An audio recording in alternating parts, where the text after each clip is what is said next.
नमस्कार किसान भाइयों, मेरा नाम विकास दीप। मैं बियर बनाने वाली वर्ल्ड की नंबर 1 कंपनी में कार्यरत हूँ। हमारी कंपनी का नाम AB InBev है, जिसने अपना प्रोग्राम चला रखा है किसान भाइयों के साथ मिलकर स्मार्ट बारले, जिसमें हम जो कि उन्नत खेती के बारे में और किसानों की फसलों में कैसे पैदावार उनकी बढ़े और उनका छोटी से छोटी और बड़ी से बड़ी एक्टिविटी में हम उनकी सहायता करने का पूरा सहयोग देने की कोशिश करते हैं। किसान भाइयों, आज हमारा विषय रहेगा कि फसलों में खेतीबाड़ी में कीटनाशक का प्रयोग करते समय हमें क्या क्या सावधानी रखनी चाहिए और हमें किस प्रकार के कीटनाशक का प्रयोग करना चाहिए जो हमारे शरीर के लिए और वातावरण के लिए कम घातक है, और किस प्रकार का कीटनाशक का प्रयोग नहीं करना चाहिए।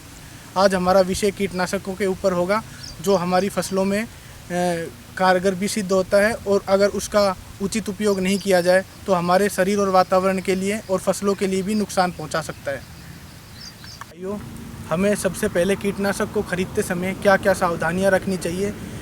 सबसे पहले हमें कीटनाशक को खरीदते समय हमें उसी ही दुकान या फर्टिलाइज़र शॉप पे जाना चाहिए जो कि गवर्नमेंट से ऑथराइज्ड हो और जिसके पास लाइसेंस हो। और फर्टिलाइज़र को हमें कीटनाशक को ख़रीदते समय एक चीज़ हमें ये भी ध्यान में रखनी चाहिए कि वो कीटनाशक का डब्बा कहीं से लीक ना हो, और सेकंड उसका लेबल हमें अवश्य देख लेना चाहिए कि वो लेबल पर उसका जो भी रिस्ट्रिक्शन दिया हुआ है उसी हिसाब से हमें उसका उपयोग करना चाहिए। और थर्ड, हमें कीटनाशक को ख़रीदते समय ये भी देखना चाहिए कि उसके ऊपर उसके उपयोग करने की क्या तारीख लिखी हुई होती हो, एक्सपायरी डेट वगैरह उसकी ज़रूर चेक कर लेनी चाहिए। भाइयों, कीटनाशक के ऊपर जो त्रिकोणाकार के टैग लगे हुए होते हैं उनको हमें अवश्य पढ़ना चाहिए, देखना चाहिए कि उसमें रेड, लाल, नीले, पीले और हरे रंग का टैग लगा होता है, जिसमें लाल सबसे घातक होता है, पीला उससे कम घातक होता है, नीला उससे कम होता है और जो हरे रंग का टैग होता है वो सबसे कम घातक होता है। तो हमें ज़्यादातर यही करना चाहिए कि लाल रंग के टैग का उपयोग लाल रंग के कीटनाशक पे जो टैग होता है उसका उपयोग बहुत कम करना चाहिए, तो क्योंकि लाल रंग के टैग वाला कीटनाशक बहुत ही ज़्यादा विषैला होता है जो हमारे शरीर के लिए घातक और वातावरण के लिए भी घातक होता है। क्योंकि फसलों में अगर ज़्यादा ही नुकसान दिख रहा हो तभी ही हमें इस लाल रंग वाले कीटनाशक का उपयोग करना चाहिए। बात करते हैं कीटनाशक का उपयोग करते समय हमें क्या क्या सावधानियां रखनी चाहिए। सबसे पहले हमें कीटनाशक के लेबल पर जो भी रिस्ट्रिक्शन जो भी उस पर लिखा हुआ होता है कि इतने ही मात्रा में कीटनाशक का उपयोग करें, हमें वो अच्छे से पढ़ना चाहिए और उसी के अनुरूप ही हमें कीटनाशक का प्रयोग करना चाहिए। कृषि सलाहकार से अगर हो सके तो सलाह लेकर ही कीटनाशक का प्रयोग करना चाहिए। और कीटनाशक के उपयोग से पहले उसको मिलाते वक्त हाथों में ग्लव्स, मुंह पर मास्क, आंखों में चश्मा और डंडी वगैरह से, स्टिक वगैरह से ही उसको घुलनशील करें। हाथ वगैरह पे कहीं कट वट हो तो उधर कीटनाशक को बिल्कुल भी लगने ना दें। किसान भाइयों, फसलों पर स्प्रे करते समय या कीटनाशक का उपयोग करते समय हमें ये सावधानी भी रखनी चाहिए कि हवा के विपरीत कभी भी हमें स्प्रे नहीं करना चाहिए। हवा के अकॉर्डिंग ही हम स्प्रे करना चाहिए ताकि वो उसका स्प्रे का जो नोजल है, जो टंकी का, वो हमारे ऊपर या कहीं हमारे शरीर पर उसका अटैक ना हो।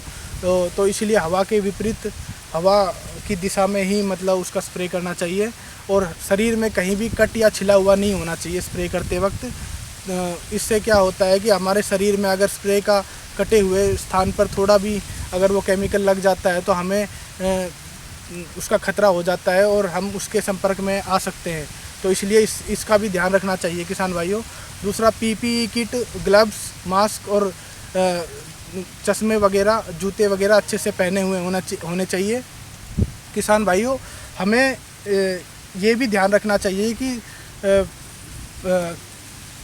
पेस्टिसाइड का यूज़ करते समय, कीटनाशक का यूज़ करते समय हम किस समय उसका यूज़ करें, क्योंकि दिन के समय और शाम के समय इसका यूज़ करना काफ़ी अच्छा होता है। क्योंकि दोपहर के समय मधुमक्खियाँ मूवमेंट करती है जो हमारी फसल के लिए सहायक कीट होती हैं, तो उनको खतरा हो सकता है।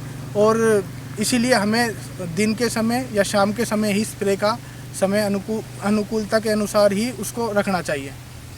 किसान भाइयों, अब हम देखते हैं कि कीटनाशक का प्रयोग होने के बाद हमारे पास जो भी कीटनाशी दवाई या कीटनाशक जो भी बचा हुआ है, हम उनका भंडारण कैसे करें, या शॉप से हम अगर एक्स्ट्रा कुछ आ गया हो कीटनाशक तो उसका हम किस तरीके से और कहाँ भंडारण करें।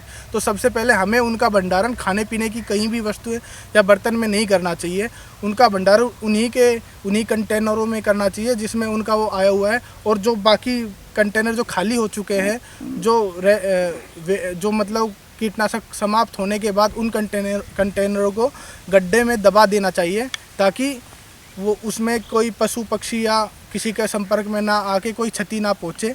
और घर में अगर भंडारण करना हो तो उसको हमें बच्चों और जानवरों की पहुंच से दूर कहीं अच्छे खुले स्थान पर उसे अंदर बंद करके ऐसा रखें कि बच्चे और जानवर उसके संपर्क में ना आ पाएँ। किसान भाइयों, कीटनाशक का उपयोग करने के बाद हमें अच्छे से मुंह, हाथ, पैर या स्नान करके कपड़ों के अच्छे से धो के, मतलब पूरा अच्छे से सफाई से अपना नहा धोकर ही खाना या खाने की वस्तुओं को यूज़ में लेना चाहिए। हूँ किसान भाइयों, मेरे द्वारा दी गई जानकारी आपको अच्छी लगी होगी और आप इसका पालन भी करोगे। हमारा और हमारी कंपनी का हमेशा से यही उद्देश्य रहता है कि किसानों और उनकी फसलों से रिलेटेड जो भी परेशानी उनकी होती है उसका हम समाधान करने की कोशिश करें। धन्यवाद।